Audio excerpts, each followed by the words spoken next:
अमर योग club health and happy life mission द्वारा 3 जुलाई को गुरु पूर्णिमा का कार्यक्रम बड़े धूमधाम और उत्साह से मनाया गया, बड़े उत्साह से मनाया गया।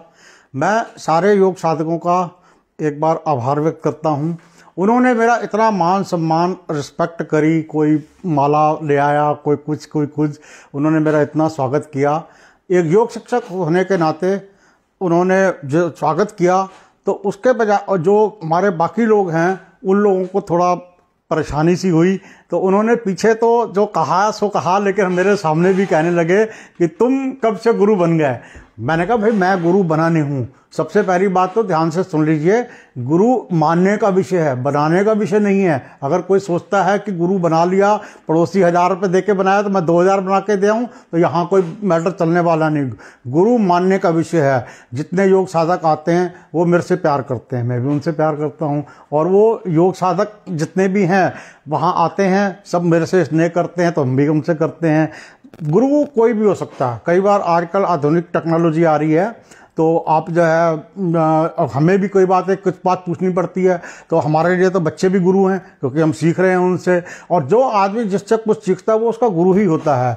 और गुरु की भी एक सीमा होती है, एक लिमिट होती है कि उससे ज़्यादा वो भी नहीं जानता, किसी के मन की बात को वो नहीं जानता। लेकिन गुरु मानने के बाद आपको उसको मानना भी है। सच्चा गुरु तो हमेशा आपको जगाने का काम करता रहता है। गुरु ने आपसे कहा कि मंदिर एक पवित्रता जानने के लिए, शांति के लिए, आनंद खुशी प्रसन्नता के लिए बहुत अच्छी जगह है। आप चले भी गए, गुरु ने थोड़ी सावधानी बरती, उससे ये बता दिया कि नहीं जाओगे तो पाप लगेगा। अब आपने पाप के भय वशीभूत जाकर जाना शुरू कर दिया, तो आपको उतना लाभ नहीं मिलने वाला। लाभ आपको तब मिलेगा जब गुरु ने तो अपना काम कर दिया, आपको अपना काम खुद करना है। और जब तक आप अपना काम खुद नहीं करेंगे, आजकल क्या चल रहा है कि लोग गुरु की प्रशंसा करते हैं, गुरु की सेवा करते हैं, गुरु के वचनों पे चलते हैं, सब काम करते हैं, लेकिन जो गुरु आपसे चाहता है वो आप नहीं करते। और जब तक आप करेंगे नहीं तब तक जो है आपको लाभ नहीं होने वाला। तो गुरु को बनाने के बाद जो है, गुरु के बाद वचनों पे कैसे आपने पालन करना है। गुरु एक माध्यम है, बहुत ध्यान देने वाली बात है। गुरु एक सीढ़ी है, गुरु एक सड़क है, गुरु एक साधन है, गुरु एक नाव है, और उससे उतरने के बाद आपको अपना काम खुद करना है। अगर आप अपना काम खुद नहीं कर रहे तो इसका मतलब आप जो है कहीं ना कहीं बनाने का विषय नहीं, मानने का विषय है। और एक चोर भी गुरु बन सकता है। एक छोटी सी कहानी है, वो मैं आपको सुना देता हूँ कि कैसे जो है एक चोर था, वो गया राजा के यहाँ, उससे चोरी करी और वो भागा। वहाँ से भागते भागते जो है आखिर रास्ते में उसको एक मंदिर दिख गया। वो मंदिर में जो है वहाँ प्रवेश कर गया, तो वो जो साधु रुके हुए थे रात को, उसने उसके कपड़े पहने और मूर्ति के आगे ध्यान करके बैठ गया। अब उसके ध्यान में इतनी एकाग्रता आ गई कि वो जो सिपाही आए राजा के पीछे पीछे, तो उन्होंने उससे पूछा कि यहाँ कोई चोर आया, तुमने देखा? तो वो वहाँ पर बैठ के कह नहीं पाया कि हाँ आया था। उसने कहा लेकिन वो मर चुका है, तुम उसे नहीं ढूंढ पाओगे। उसका कारण क्या था कि वो बता रहा था, वो कह रहा था कि बाद में क्या हुआ उसमें, जब उसके चरणों में झुके वो पुलिस वाले, तो बताते हैं कि वहाँ एक क्रांति घटित हो गई। उसे लगा कि एक झूठा आदमी, एक झूठा साधु, एक झूठी साधुता में इतनी जो क्या कहते हैं, जो मेरी हत्या कर रहे थे, जब इसमें इतना बल है तो सच्ची साधुता में कितना बल होगा। तो उसने सिपाहियों से कहा चोर आया था, लेकिन वो तुम खोज नहीं पाओगे। उस साधु ने कहा कि तुम अब उसे नहीं खोज पाओगे। क्यों? बाद में एक वो बहुत बड़ा संत हो गया, और ये घटना वो सदा लोगों से कहा करता था कि मैं कोई साधु बनने नहीं आया था, परिस्थितियों ने सत्य का उदय कर दिया। मैं सुबह का सुना मंदिर की दीवारों से गूंजता ओम वासुदेव का मंत्र, मूर्ति के पास से उठती हुई धूप दीप अगरबत्ती, सुगंधित वातावरण, सिपाहियों का आना और मेरे चरणों में झुक जाना, मेरी सारी ऊर्जा सत्य में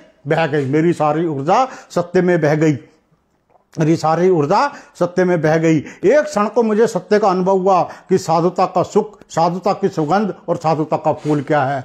यानी कि वो उसको जो है वहीं से शिक्षा और प्रेरणा मिली, और किस प्रकार से जाकर के वो आखिर में कहते हैं कि चोरों के भी गुरु होते हैं, चोर भी एक गुरु हो सकता है और चोरों के भी गुरु होते हैं। बताते हैं कि जीवन की कला भी चोरी जैसी है। जितनी सजगता, जितनी जागरूकता, जितनी आपको हर समय चाहिए, वो जीवन की कला, वो जीवन जीने का आनंद, वो गुण आपको अंदर नहीं आ रहे तो आप कुछ भी कर लें, कितना भी प्रयास कर लें, कितनी भी धर्म सभाओं में चले जाएं, कितना भी साहित्य पढ़ लें, कितना भी ज्ञान इकट्ठा कर लें, अगर आपके जीवन में आनंद नहीं है, आपके जीवन में बदलाव नहीं है, आपके जीवन में खुशी नहीं है, जीवन में सुगंध नहीं है, तो आपका सारा किया हुआ समय व्यर्थ चला जा रहा है। गुरु का बताया हुआ भी व्यर्थ जाएगा और आपका समय भी व्यर्थ चला जाएगा। अगर आपके अंदर बदलाव नहीं लाना, परिवर्तन नहीं लाना, तो इतना समय क्यों व्यर्थ करते हो? इतना बड़ा धोखा अपने आप को देने की आवश्यकता नहीं है। अगर बदलाव लाना है, समय खर्च करना है, तो बदलाव का लाना भी ज़रूरी है। जब से मैंने ये योग साधना चिकित्सा के कार्यक्रम को अपनाया है, तब से मेरे को बहुत लाभ हुआ है और मेरी कोई अभिलाषा नहीं है। मैं तो ये चाहता हूँ कि ज़्यादा से ज़्यादा लोग इस कार्यक्रम को सीखें और इसका लाभ उठाएं।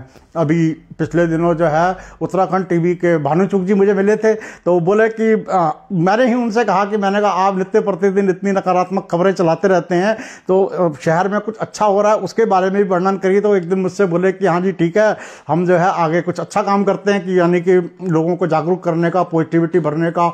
लोग कहते हैं कि पॉजिटिव रहिए, नेगेटिव मत रहिए, तो कहने से कुछ नहीं होने वाला, करने से होगा। तो हमने कुछ सामाजिक विषय भी पहले उठाने की कोशिश करी थी और धीरे धीरे हम आपके आगे हर रविवार वाले दिन जो है कभी सामाजिक विषय, योग, ध्यान, अध्यात्म, मेडिटेशन, और धीरे धीरे हम उसमें धर्म को भी जोड़ करके आपके पास नित्य हर संडे को कोई ना कोई ऐसा प्रोग्राम लेके आएंगे जो आपको कोई ना कोई ऐसा छोटा सा संदेश दे करके जाए जो आपको पूरे सप्ताह भर ऊर्जावान बनाए रखे, आपको शरीर से भी और मन से। आज आदमी शरीर से उतना परेशान नहीं है, आज आदमी अपने मन से परेशान है। मन के रोग, क्रोध, घृणा, ईर्ष्या, द्वेष, नफरत, तरह तरह की नकारात्मकता। कहते हैं कि लोग तो किसी को खाता हुआ भी नहीं देख सकते। कई बार आपने कहते हैं कि वहम, अहम से इतना भरा हुआ है, अहंकार। छोटी छोटी बातों का, किसी को छोटा सा पद मिल गया, थोड़ा सा पैसा मिल गया, थोड़ी प्रतिष्ठा मिल गई, तो उसका तो अहंकार ही सातवें आसमान पे। और अहंकार जो है भाव जगत की देन है। अहंकार शरीर का रोग नहीं है, वो मन का रोग है। और वो कैसे दूर होगा, कैसे उसको हटेगा, उसकी चर्चा तो फिर करेंगे। तो संत जो है हमेशा पूरी दुनिया को जगाने का काम करता है। उसे अपनी भक्ति करवाने में कोई रस नहीं, और ना वो किसी से नाराज होता है। संत को क्या जरूरत पड़ी है किसी से नाराज या राजी होने की? हमें तो संत के चरित्र की पूजा करनी है। सन्यासी या साधु का अर्थ कर्म का त्याग नहीं। ध्यान से सुनिए, बहुत इंपॉर्टेंट बात बता रहे हैं। सन्यासी या साधु का अर्थ कर्म का त्याग नहीं, बल्कि कर्ता भाव का त्याग होता है। बस एक बार यही नाचने की कला, एक बार बांसुरी बजाने की कला आपके अंदर आ गई, जीवन जीने की कला आ गई, तो फिर क्या फर्क पड़ता है कि आप जंगल में हैं, महल में हैं, भीड़ में हैं, एकांत में हैं। आप जहां हैं वहीं से जो जीवन की शुरुआत कर सकते हैं और अपने जीवन को सुख, शांति और आनंद से बिता सकते हैं। और अंत में मैं आपको बताता हूं कि कश्ती है पुरानी, कश्ती है पुरानी मगर दरिया बदल गया। कश्ती है पुरानी मगर दरिया बदल गया। मेरी तलाश का भी तो जरिया बदल गया। ना शक्ल बदली, ना शक्ल बदली और ना ही बदला मेरा किरदार। ना शक्ल बदली और ना ही बदला मेरा किरदार। बस लोगों को देखने का नजरिया बदल गया, लोगों का देखने का नजरिया बदल गया।